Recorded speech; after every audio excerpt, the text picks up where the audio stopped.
Abra comigo a palavra do Senhor em Lucas, capítulo 9. Evangelho de Lucas, capítulo 9. Eu quero ler do verso 1 ao verso 17. Ao terminar o capítulo 8 de Lucas, os discípulos estão plenamente convencidos de que Jesus é Deus. Isso ficou demonstrado por causa dos 4 milagres que o Senhor Jesus fez, e Lucas narrou para nós no capítulo 8.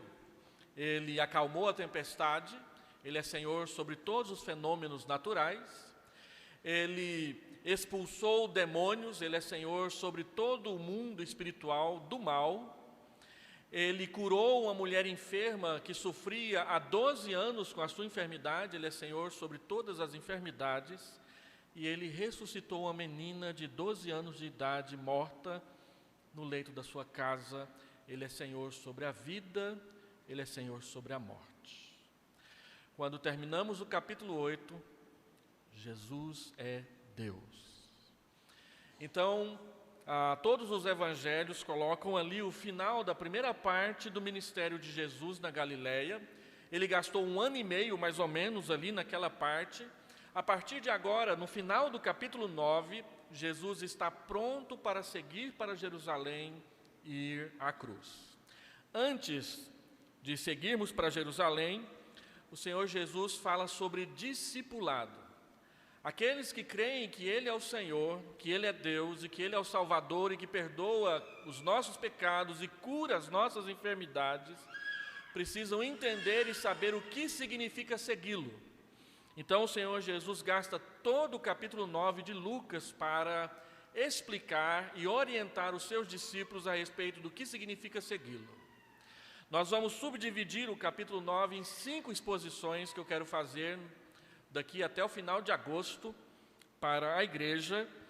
E com o capítulo 9 nós encerramos essa série sobre Vem Comigo, o ministério do Senhor Jesus na Galileia. Eu tenho muita vontade de expor o capítulo 9 até o 18, que é chamado de a narrativa da viagem.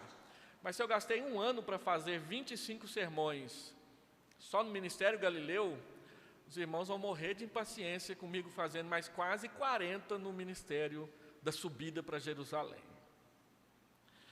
Mas eu quero ler então o capítulo 9, do verso 1 a 17. Tendo Jesus convocado os 12, deu-lhes poder e autoridade sobre todos os demônios e para efetuarem curas.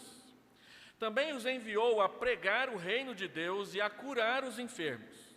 E disse-lhes: nada leveis para o caminho, nem bordão, nem alforge, nem pão, nem dinheiro, nem deveis ter 2 túnicas. Na casa em que entrardes, ali permanecei e dali saireis.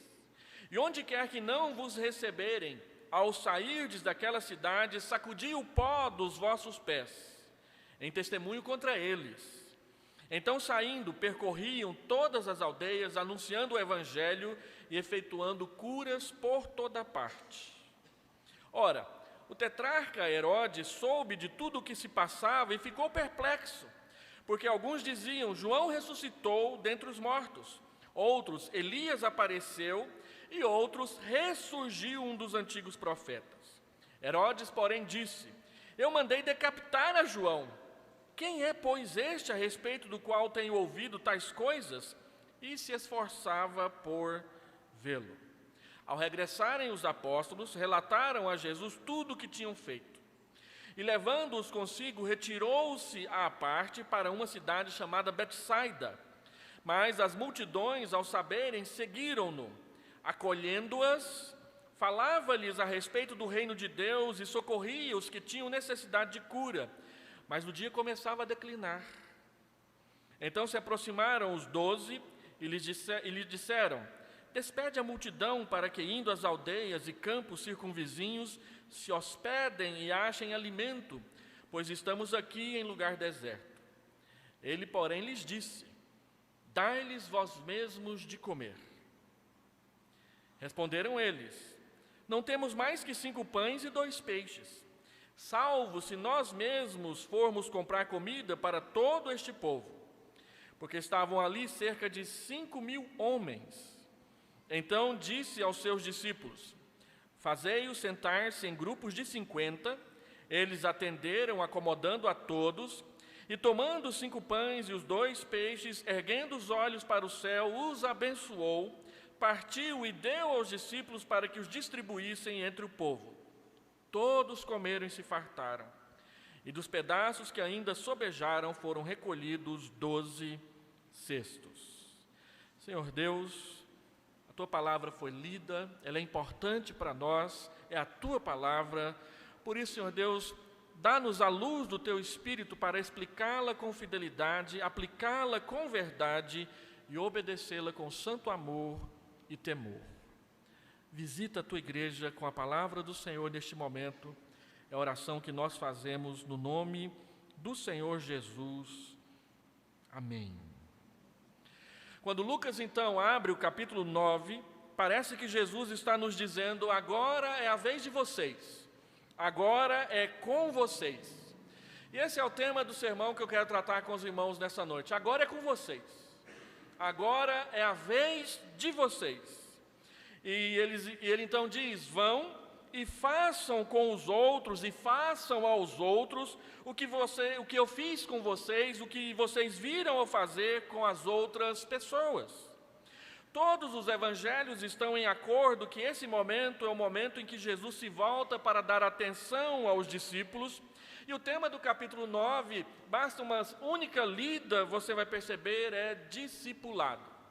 Quando nós estudamos introdução bíblica, e o ministério de Jesus, nós aprendemos que o Senhor Jesus gastou 1 ano e meio pregando às multidões, curando as pessoas, falando sobre o reino de Deus, e isso aconteceu no período em que ele estava na Galileia. Isso foi chamado por muitos escritores de o ano da popularidade. O ano em que Jesus foi crescendo em fama, ficou conhecido, todo mundo queria conhecê-lo, multidões o seguiam. Então, ele tem esse encontro aqui com os discípulos. Esse encontro é narrado numa perspectiva diferente no capítulo 6 de João. Quando você termina o capítulo 6 de João, muitos se afastam de Jesus e Jesus então se volta para os discípulos e pergunta: vocês também querem se afastar? E Pedro responde: para quem iremos? Só tu tens as palavras da vida eterna, e nós temos crido e conhecido que tu és o Santo, o Filho de Deus. Mateus 16 coloca um pouco diferente. É quando Pedro se adianta aos discípulos e diz: tu és o Cristo, o Filho de Deus. E Jesus responde que sobre a pedra, que é a confissão de Pedro, ele edificará a sua igreja e as portas do inferno não prevalecerão contra ela. Mas em todos eles, João, Marcos, Lucas e Mateus, quando Jesus chega nesse ponto, ele deixa de dar uma atenção principal à multidão, e até a chegada em Jerusalém, ainda que ele continue curando, ainda que ele continue tendo encontros com a multidão, ele passa a dar uma ênfase principal, maior, nos discípulos. E todos eles falam sobre o preço de seguir a Jesus. No parágrafo que vem depois desse que eu quero expor hoje, tem aquela famosa afirmação que todos aqui conhecem: se alguém quer me seguir, a si mesmo se negue, tome a sua cruz e siga-me. E para onde o Senhor Jesus vai? O Senhor Jesus vai para Jerusalém. E em Jerusalém ele enfrentará a cruz, que é o preço da nossa salvação. Ao mostrar quem ele é e o que ele fez, agora ele convoca os seus seguidores, os seus discípulos, para fazerem do mesmo modo que ele fez. Isso é seguir Jesus.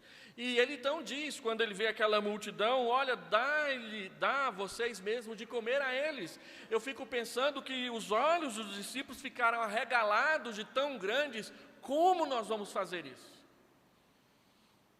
João 6 mostra que eles procuraram, e foi André que encontrou o moço ali com aqueles pães e aqueles peixes.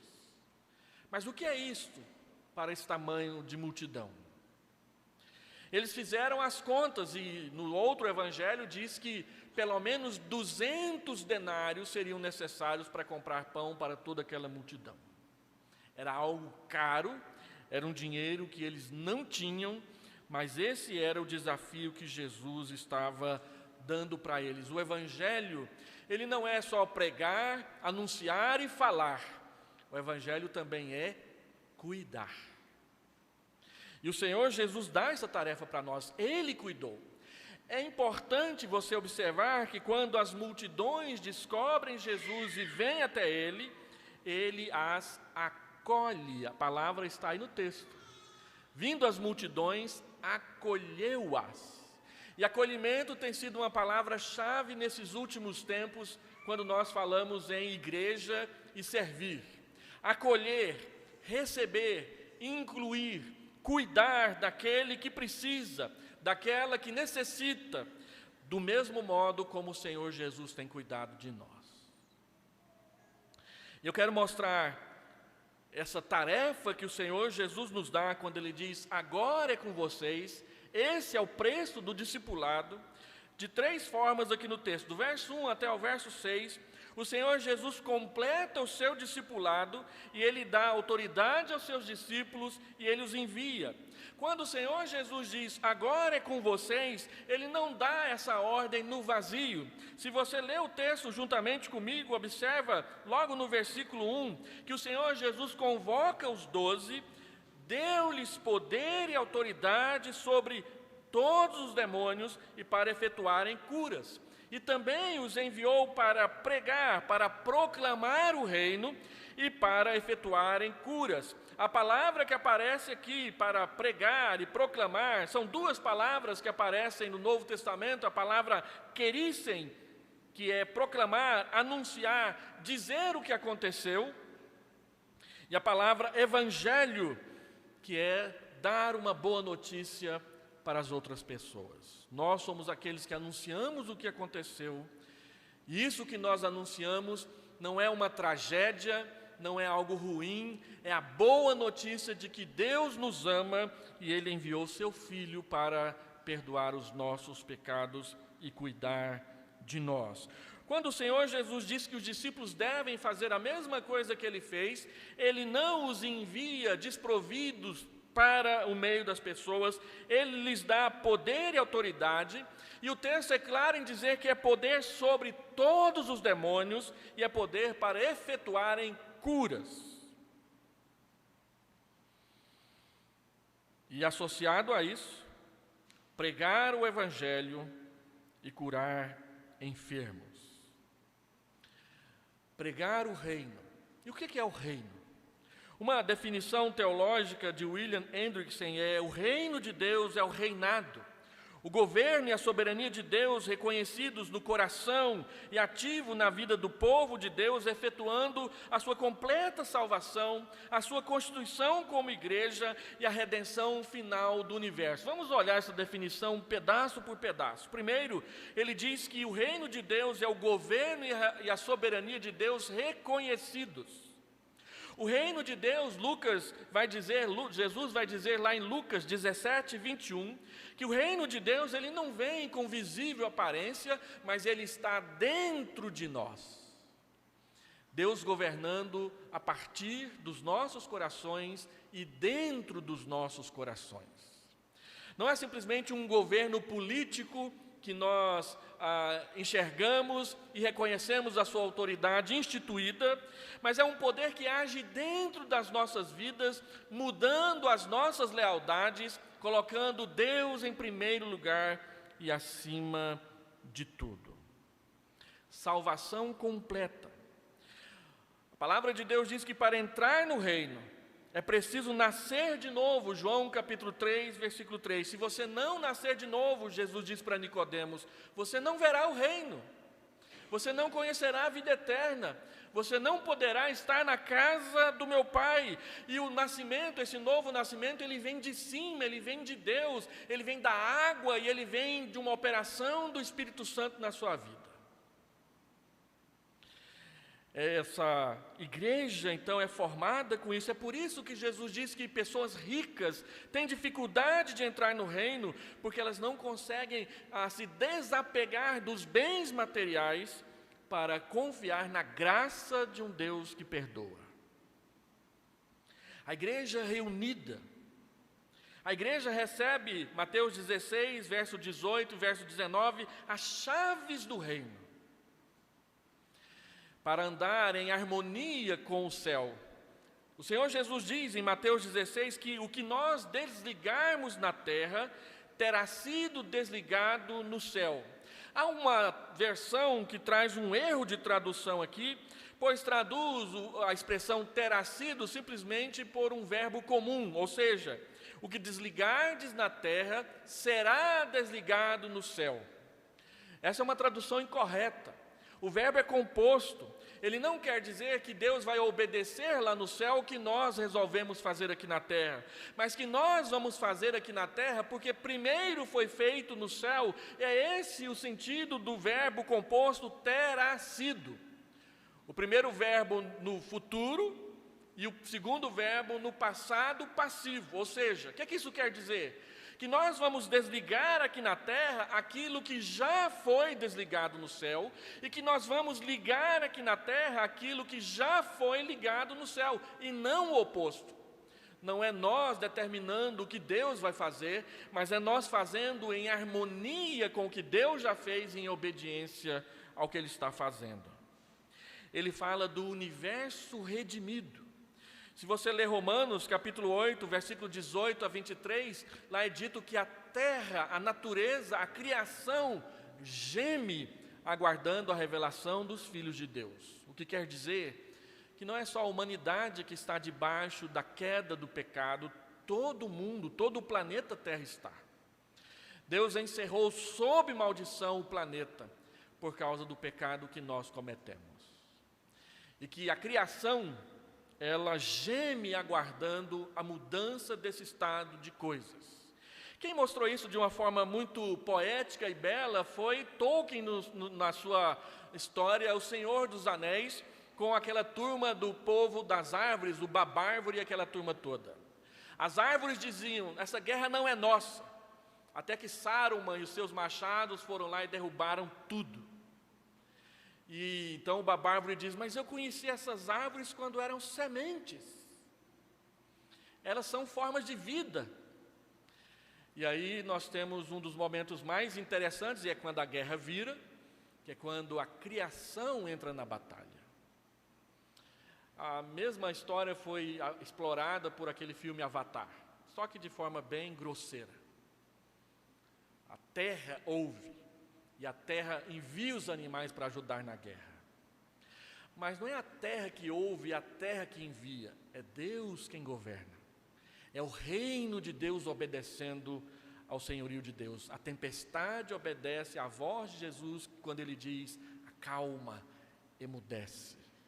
O rio obedece à voz de Aslan quando ele diz: intervém. E nas crônicas de Nárnia, Aslan representa Deus. Quando Deus chama, a criação responde. E ela geme, e ela sofre, e ela agoniza, porque o pecado governa a vida dos seres humanos. E por último, então ele diz que esse universo será redimido. Quando o Senhor Jesus aparecer no céu entre as nuvens com poder e glória, não será somente nós que nos alegraremos com a sua grande vitória, mas toda a criação o receberá com alegria, porque nós estaremos entrando no novo céu e na nova terra. E o novo céu e a nova terra não é uma espaçonave que vai nos levar para outro planeta distante, como em Guerra nas Estrelas. É aqui. Porque a Bíblia diz que a nova Jerusalém desce do céu, e ela desce até o chão, ela não fica lá, pairando nos ares. E nós vamos até lá receber Jesus, e descer com Ele, para todo o resto, por toda a eternidade. Porque Tessalonicenses diz que onde Ele estiver, depois que nos encontrarmos com Ele, nos ares, onde Ele estiver, nós estaremos também. E é este Cristo, e é este Senhor, que diz que quando nós devemos fazer o mesmo e que agora é com vocês, Ele nos dá a autoridade com a qual nós expulsamos demônios, a autoridade com a qual nós oramos pelos enfermos, e a cura, ela vem de Jesus. Isso não quer dizer que essa autoridade é automática, no sentido de que basta você querer enfrentar o demônio e a coisa vai acontecer do jeito que você acha melhor. Não, tem hora que não é bem assim não. A vontade de Deus, ela é diferente da nossa. Mas se nós estamos andando em sintonia com Ele, nós poderemos perceber os momentos e as ocasiões e as oportunidades com mais clareza. E assim obedecer. Mas o que nós temos feito hoje em dia não é o que a palavra de Deus diz que nós devemos fazer. Nós, presbiterianos, somos muito acanhados no que diz respeito a isso. Nós estamos sempre na retaguarda, de preferência na retaguarda, olhando para trás. Mas o que a palavra de Deus diz é que nós temos que ir para a vanguarda, olhando para frente, porque as portas do inferno não prevalecerão contra a igreja. É a igreja invadindo as fortalezas do mal, não é as fortalezas do mal cercando a igreja nos seus palácios. Tudo isso porque o Senhor Jesus diz: agora é a vez de vocês. Vocês aprendem comigo, e eu vou junto com vocês por meio do meu Espírito, mas vocês precisam ir. Isso é discipulado. Segundo lugar, o Senhor Jesus então diz que eles recebem poder e autoridade para curar enfermos. A palavra traduzida por curar enfermos aqui é uma palavra bem conhecida de vários irmãos aqui, a palavra terapeuontes, da onde vem a palavra terapia. E assim, superficialmente olhando a palavra, então Jesus está dizendo que nós devemos cuidar dos outros como se cuida em um hospital? Não. Porque no versículo 11, quando diz que o Senhor Jesus também cura, é usada a mesma palavra, terapia. E o Senhor Jesus não cura usando estetoscópio, laparoscopia e essas coisas. Quando a palavra de Deus diz que nós recebemos poder para curar como numa terapia, é que o que nós vamos fazer, a oração que vamos fazer, o cuidado que nós vamos fazer, trará sim resultados de cura para a vida das pessoas. Curas espirituais, curas emocionais, mas curas físicas também, por que não? A nossa grande polêmica com os irmãos pentecostais é que eles querem 10, 15, 20, 3 mil curas num culto só. Enquanto que na Bíblia, tirando o ministério de Jesus, que era o tempo todo, todos os outros há espaço entre uma cura e outra.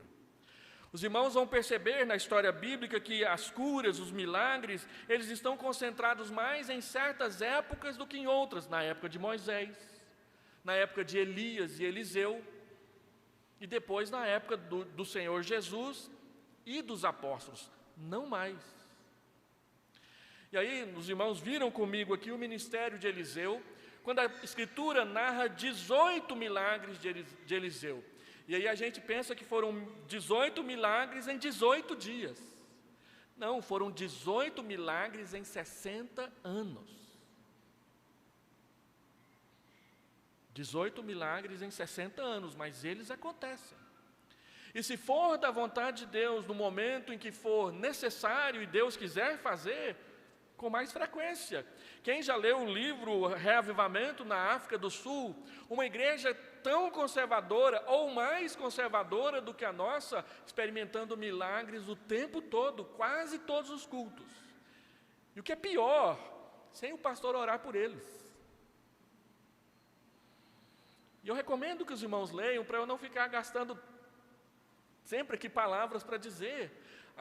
Um caso, o pastor está dirigindo a liturgia, ele dizia: olha, eu não oro por cura. Se alguém quiser acertar a vida com Jesus, após o culto eu vou orar com você. Era isso que ele fazia a liturgia normalmente. Aí um dia entrou uma mulher que tinha um tumor. E no meio do culto, no meio da pregação, o tumor dela explodiu, era um tumor na perna, no quadril. E um cheiro horrível tomou conta do templo.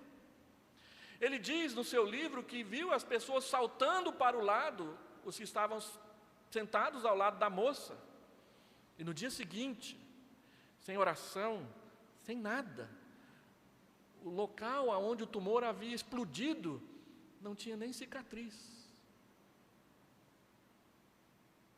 Deus continua curando. Nós cremos nisso. Só não cremos que Deus dependa de nós para curar. Eu fui num culto pentecostal uma vez que tinha um irmão falando: olha, Deus só curou porque eu estava lá. Se eu não estivesse lá, Deus não tinha curado. Eu não creio nisso. Deus cura porque Ele pode. E quando nós oramos pela cura das pessoas, nós oramos debaixo, sob e em obediência à autoridade daquele que nos enviou. Por isso, não deixe de orar. Quando você vê doença na sua casa, envie sim ao médico, não tem problema nenhum, vá. Mas não deixe de orar. Não deixe de pedir. Porque os nossos médicos, por melhores que eles sejam, tem hora que eles não sabem o que fazer. Tem hora que eles não sabem o que fazer. E nós precisamos, nós carecemos do Deus que tudo pode e tudo sabe. Ele enviou seus apóstolos com autoridade para expulsar demônios e para curar enfermos. E nós somos os continuadores dessa obra. Andando então um pouco mais no texto, em segundo lugar, o texto diz que o Senhor Jesus dá instruções. Eles não devem levar nada para o caminho, eles devem aceitar a hospitalidade que for oferecida, e eles não devem ser condescendentes com as incredulidades das cidades por onde eles andarem. Quando você falar de Jesus e as pessoas rejeitarem Jesus, sacode o pó dos seus pés na hora de ir embora. Eles anunciaram o Evangelho e curaram pessoas por toda parte, porque o texto diz no versículo 10 que quando eles retornaram, eles disseram, eles se submetiam a nós. Veja o relato em Mateus e em Marcos, onde eles entram em mais detalhes dizendo, os demônios fugiam de nós. Nós curamos pessoas enfermas. E o Senhor Jesus continua, sim, fazendo isso no nosso meio. Então, quando os discípulos saíram e fizeram o mesmo que o Senhor Jesus estava fazendo, isso trouxe reações. E em segundo lugar, versículo 7 a versículo 9, o texto diz que as reações à humanidade do Evangelho são um desafio ao nosso discipulado.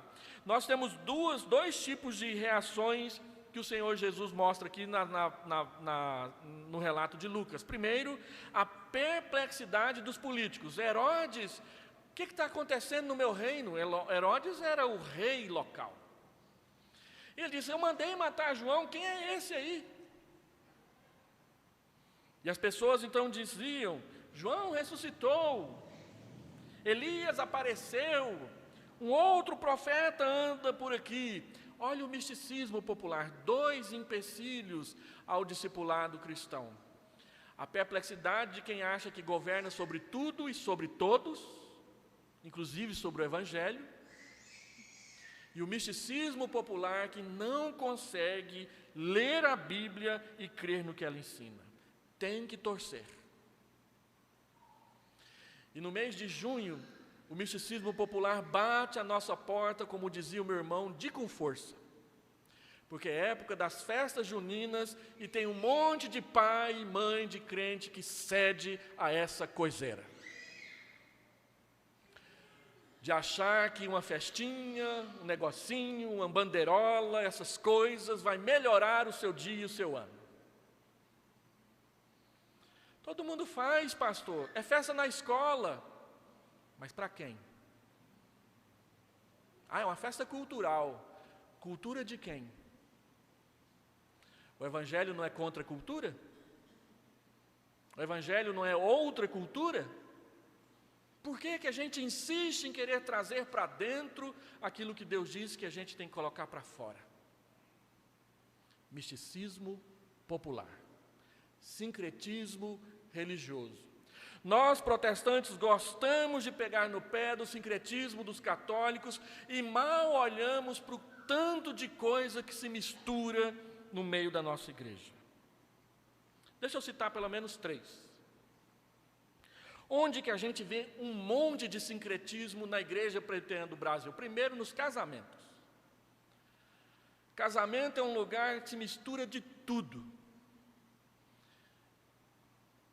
E vem no nosso gabinete pedir para fazer. Pastor, que tal o senhor acha se entrar umas 12 moças rodopiando enquanto o casamento começa? Eu acho errado. Eu fui pregar num casamento uma vez que fizeram parecer o programa do Silvio Santos. Sério. Lá no interior de Goiás, num lugar onde nem televisão direito chega. Aí eu estou lá, a moça manda fechar as portas, aquele negócio de apagar a luz, porque a noiva está lá fora. E aí, o senhor também tem que entrar. Então tá, vou entrar, né? Eu tenho que entrar. Aí, na hora que eu começo a entrar, a moça grita lá no microfone: agora com vocês, o pastor Hélio. Silvio Santos, vem aí, lá, lá.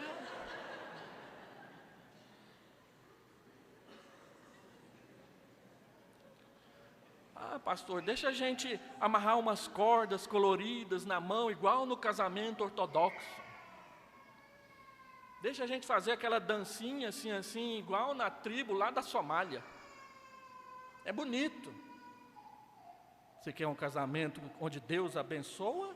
Ou você quer mostrar para os outros o que você tem capacidade de fazer? Segundo, na música. A gente quer imitar o mundo o máximo que a gente puder. Eu me lembro que eu fui numa igreja onde estava inaugurando a aparelhagem de som. Aí o moço foi justificar por que a igreja gastou aquele tanto de dinheiro com aquele tanto de caixa. Ah, o mundo faz, por que a gente não faz?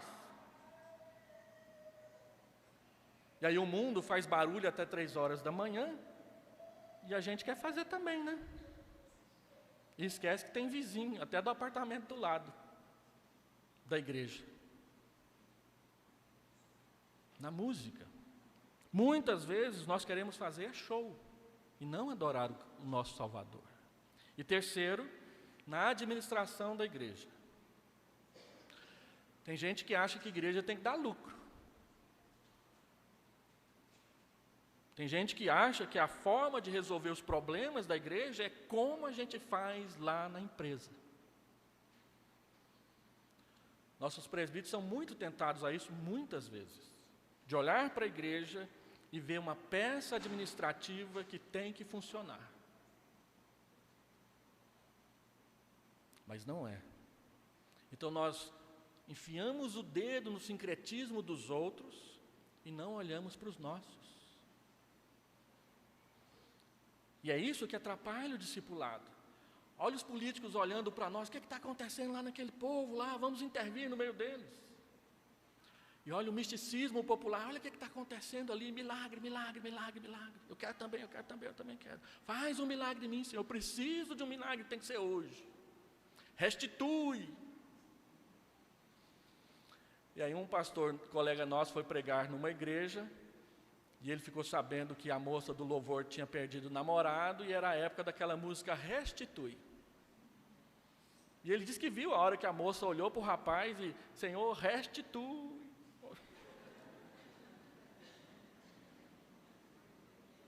Deus do céu.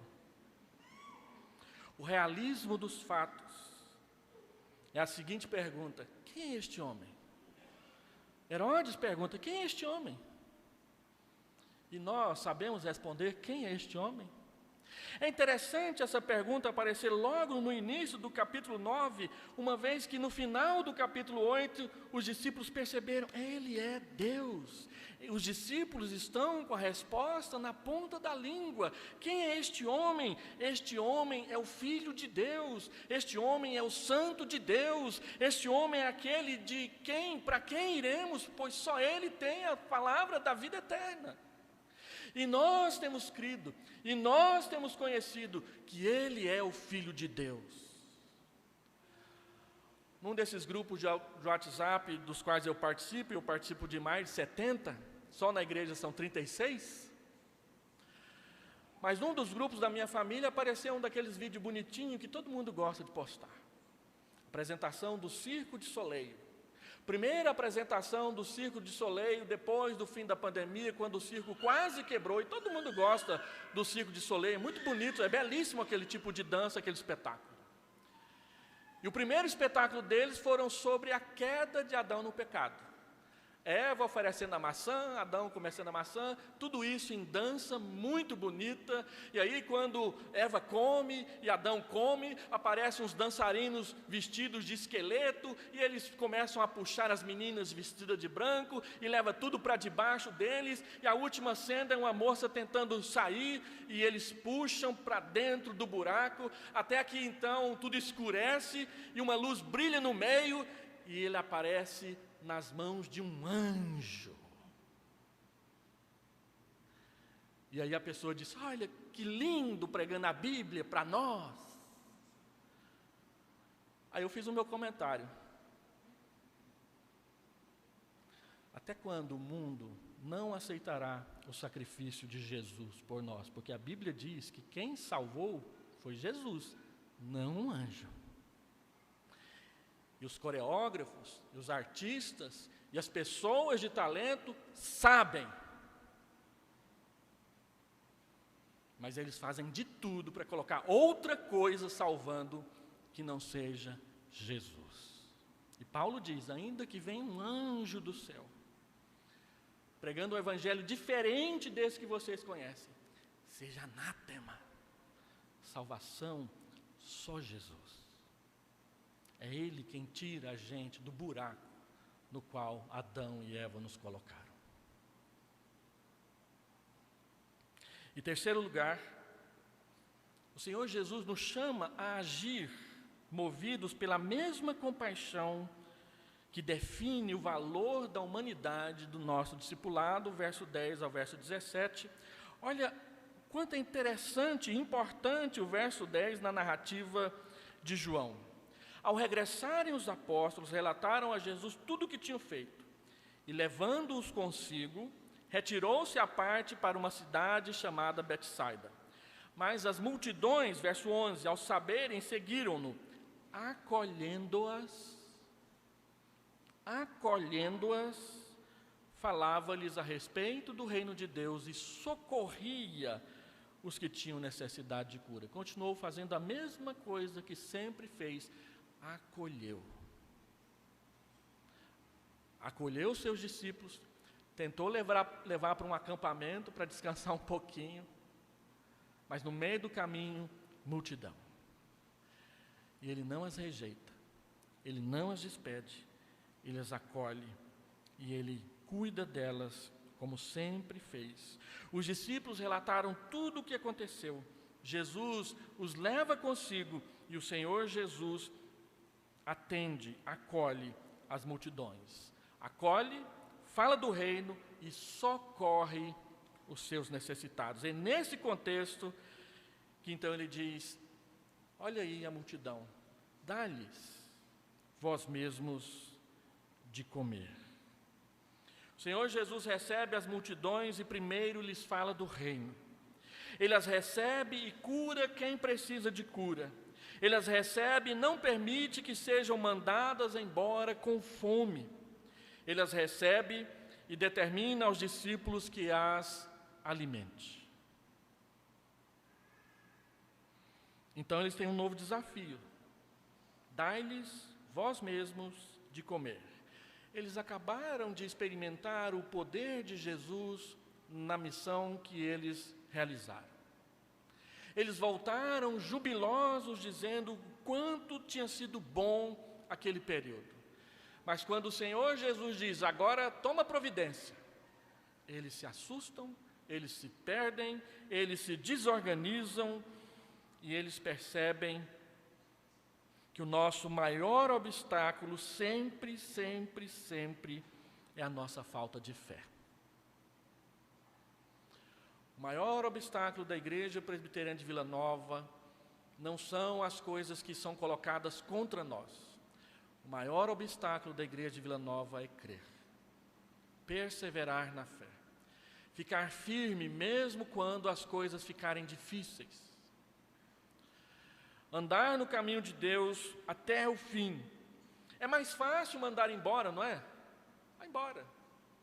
Aí quem tiver dinheiro compra, quem não tiver dinheiro se vira. Quando eu fui em Angola, na África, eu passei por uma experiência muito constrangedora. A igreja lá é muito pobre. E eu fui lá para dar aulas de história da igreja para eles no seminário presbiteriano de Angola.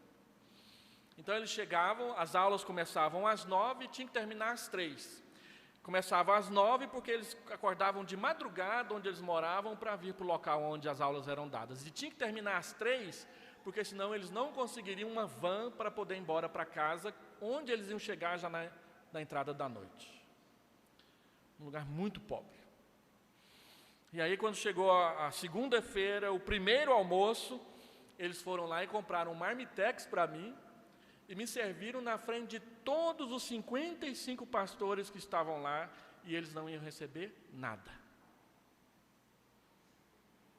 Agora imagina eu almoçando aquele marmitex com frango, e todo mundo olhando com aquela cara de peixe morto. Puxa vida, e eu? Então eu disse à organização do evento: agora eu só vou comer o que eles comerem. Aí rapidinho eles providenciaram arroz, macarrão e salsicha, e a gente comeu arroz, macarrão e salsicha a semana inteira. Se a gente não tivesse feito isso, ia ser aquele negócio todo dia. O Senhor Jesus às vezes faz isso com a gente. Ele nos coloca numa situação constrangedora para a gente tomar uma atitude. Uma atitude de servir ao próximo. Então, há duas desculpas apresentadas a Jesus Cristo, são as mesmas que a gente continua apresentando hoje. Manda embora sem ajudar com nada. Tiago diz que quando a gente faz isso, a gente está negando a fé. Lembra lá de Tiago 1 e 2? A segunda desculpa: nós não temos recursos suficientes para ajudar a todos que nos pedem ajuda, e não temos mesmo. Os irmãos que passam alguns momentos aqui na igreja durante a semana sabem o quanto a Nancy passa apertada com a quantidade de pessoas que vêm pedir coisas aqui na igreja. Algumas vêm por conta própria, outras vêm quase que com carta de apresentação, recomendação. O fulano diz que vocês são bons, vocês são bondosos. Eu descobri que até eu sou bondoso. Me disseram que o pastor daquela igreja é um homem muito bondoso, vai lá pedir para ele. E eles vêm. A vizinhança diz. E às vezes a gente não tem. Eu orientei a junta diaconal: nós não vamos despedir ninguém de mão vazia, a não ser aqueles que a gente sabe que é caloteiro de tanto vir aqui e passar a perna na gente. Esses pode mandar embora sem nada. Mas quem vem pedindo, e a história é coerente, tem uns que até chamam para a gente ir na casa deles, e a gente vai, e não tem mesmo nada lá. E é bom quando a gente vê a junta diaconal se movimentando, como tem se movimentado nos últimos 3 meses, para acudir famílias inteiras que precisam. Nessa pandemia, a gente procurou pelo menos uma cesta básica a entregar. Mas tem gente que pede mais. E tem gente que precisa de mais. Remédios, tratamentos médicos, encaminhamentos. Algumas pessoas precisam mesmo. Outras você vê que são pessoas que querem ficar andando de cidade em cidade, são caminhantes, são peregrinos. A esse a gente evangeliza. De vez em quando a gente leva alguns aqui para o pit dog, enquanto a gente paga alguma coisa para eles, a gente pergunta: e Jesus e tudo mais? É impressionante o quanto essas pessoas sabem de Bíblia, mas não querem obedecer. E tem um que vem aqui direto, xinga os diáconos até, porque diz que é obrigação da igreja dar para eles. Olha, o Senhor Jesus diz: dai-lhes vós mesmos. E a gente precisa fazer alguma coisa. Mas João capítulo 6 nos socorre nessa hora, Porque quando o Senhor Jesus diz para os discípulos, agora é com vocês, agora é a vez de vocês, lá em João 6 João diz que Jesus já sabia o que ia fazer. Então ele tomou os pães, ele tomou os peixes, e ele agradeceu, e deu para todo mundo, e ainda sobraram 12 cestos. O Senhor Jesus continua fazendo isso através das suas igrejas. No mundo corporativo lá fora, a igreja é respeitada porque ela sempre aprendeu a fazer muito com pouco. A gente sempre ouve isso. Como que vocês conseguem fazer o pouco virar muito? E a gente sempre fica perguntando como. E a resposta é sempre essa: tudo que a gente entrega nas mãos de Deus, Ele abençoa. E tudo que Ele abençoa, multiplica. Então, quando nós, povo de Deus, aprendemos a confiar as nossas coisas, os nossos bens, as nossas doenças, as nossas enfermidades, as nossas necessidades, o pouco que nós temos nas mãos do Senhor, nós vamos ver fazer muito. Porque o que Deus requer de nós não é que a gente faça bonito, é que a gente seja fiel. E sendo fiéis, não faltará. Então, o Senhor Jesus tomou os pães, agradeceu, abençoou e repartiu. Eu tenho certeza que esse é um dos milagres que, se houvesse máquina do tempo, a gente queria ir lá ver como é que foi. Tem aquele desenho animado, que eu esqueço o nome dele, que tem uns menininhos que viajam no tempo dentro de um foguetinho. Aí eles vão lá. E eles atrapalham tanto que eu não sei nem como é que dá certo no final. Mas se eu pudesse um dia entrar num foguetinho e escolher um milagre de Jesus que eu gostaria de ver, tem muitos, mas este aqui era um deles. Como é que foi esse negócio esse tantinho de pão, esse tantinho de peixe, de repente, não deu, sobrou? Como é que acontecia? Igual aquela história do azeite da viúva que ia pingando, pingando, pingando e nunca acabava. Aí na hora que acabou a vasilha, ele parou de pingar. Deus sempre nos dá o suficiente para as nossas necessidades. Eu quero terminar então fazendo algumas aplicações. Primeira delas, a pergunta número 1 do discipulado é a seguinte: quem é Jesus? Você que é discípulo de Jesus, você tem que saber responder essa pergunta. Quem é Jesus? Não é só para mim. Quem é Jesus, quem Ele é, por inteiro, diante do mundo, diante do Pai, diante das pessoas, diante de você e da sua família, quem é Jesus? Herodes perguntou: quem é este? Quem é Jesus? Você tem que saber responder. O capítulo 8 diz: Ele é Deus, Ele acalma a tempestade, Ele domina sobre os demônios, Ele cura as enfermidades, Ele ressuscita os mortos. Ele é o Deus da Igreja Presbiteriana de Vila Nova. Segundo, um dos maiores desafios do Evangelho são as interpretações equivocadas a respeito de quem é Jesus para a própria igreja. Quantas vezes a igreja se equivocou ao apresentar um Jesus falso para a sociedade? Um Jesus travestido das coisas que a sociedade ama. Há um tempo atrás, no tempo em que a Vinde ainda era respeitada e conhecida no nosso meio, Caio Fábio, no Natal, fez uma propaganda lá interessantíssima. Veio o Papai Noel. E o Papai Noel tirou a barba, tirou o gorro, tirou aquela roupa vermelha da Coca-Cola, e era Jesus. Então ele perguntava: o que é que você comemora no Natal? Vocês não estão confundindo as coisas? Será que nós não estamos confundindo as coisas? Quem é Jesus? Terceiro, embora sejam distintas, o Evangelho não pode ser separado da diaconia, do serviço. A Bíblia sempre coloca junto a pregação do reino e a cura dos enfermos.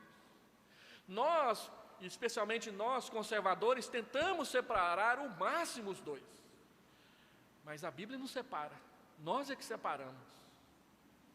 Então o mesmo evangelho que perdoa os pecados e salva do inferno, é o evangelho que oferece pão. E a gente tem que lutar com as duas coisas. A gente não pode só dar pão e esconder o evangelho na manga. A gente não pode só oferecer o evangelho e deixar as pessoas sofrerem a míngua. Nós temos que fazer as duas coisas. Nós temos que aprender a fazer as duas coisas. Nós temos que tentar fazer as duas coisas. E Deus se agradará de nós. Nunca um sem o outro. Nunca um escondendo o outro. Mas sempre os dois para a glória de Deus. Porque Ele sempre fez os dois. E nós somos os seus discípulos. E por último, como seremos bênção na vida dos outros e do povo da nossa cidade, se não quisermos nem começar com quem está tão perto de nós? Às vezes, aqui no templo, sentado junto com a gente, e a gente passa de largo, e a gente não olha, e a gente não se condói, e a gente não acolhe. Se nós começarmos entre nós, logo nós teremos coragem para começar a fazer com os outros de fora. A Bíblia diz que nós devemos fazer o bem a todos, mas principalmente aos da família da fé. A Bíblia que os batistas usam, mas principalmente aos domésticos da fé, aos da casa. Quando precisarmos, nós vamos poder contar com você? A retórica dos discípulos é a mesma retórica de Moisés. Moisés disse para Deus: eu não sirvo, não sei nem conversar direito. E Deus disse: você vai, eu vou com você. É a retórica de Gideão. Gideão disse: eu não tenho condições, a minha família é a mais pobre de Israel. E Deus diz: vai nessa tua força, você vai derrotá-los como se fosse um só. E Jeremias então virou para Deus e disse: eu não sei fazer, eu não parto de uma criança, eu não tenho maturidade. E Deus disse: eu vou colocar as palavras na sua boca, o que eu mandar você dizer, você vai dizer. E ele disse, e foi parar na cadeia pelas coisas que ele disse, mas no final das contas ele que estava certo, e todo mundo estava errado. Ou Jonas, que foi o mais petulante de todos. Jonas disse para Deus: eu não concordo, se eu pudesse eu ia ser o primeiro a enfiar a espada na goela deles. Aí Deus disse: vai para Nínive. Ele foi para Tarsis, mas foi parar em Nínive. Não tem jeito, você pode escolher o caminho para Tarsis o tanto que for, você vai parar em Nínive. Essa semana eu tive que procurar um material de roça para uma casa que a gente estava ajudando a família da Edné a arrumar lá em Goianésia. E aí eu fui lá na loja de coisas de roça. E na porta tinha um receptáculo cheio de uma vara com a ponta na frente.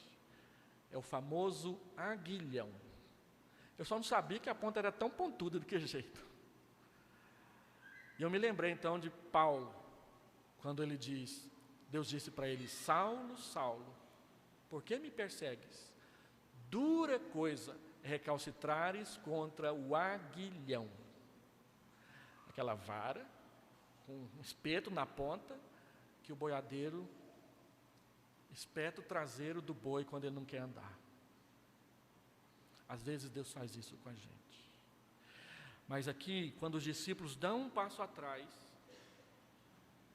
o Senhor Jesus disse: eu estou com vocês. Não dê passos para trás, caminhe para frente. Você quer ser discípulo de Jesus ou não? Você quer andar com Jesus ou não? Saiba quem Ele é. Ouça o que Ele está dizendo. Obedeça aos seus mandamentos. Experimente o que Ele vai fazer, o que Ele está fazendo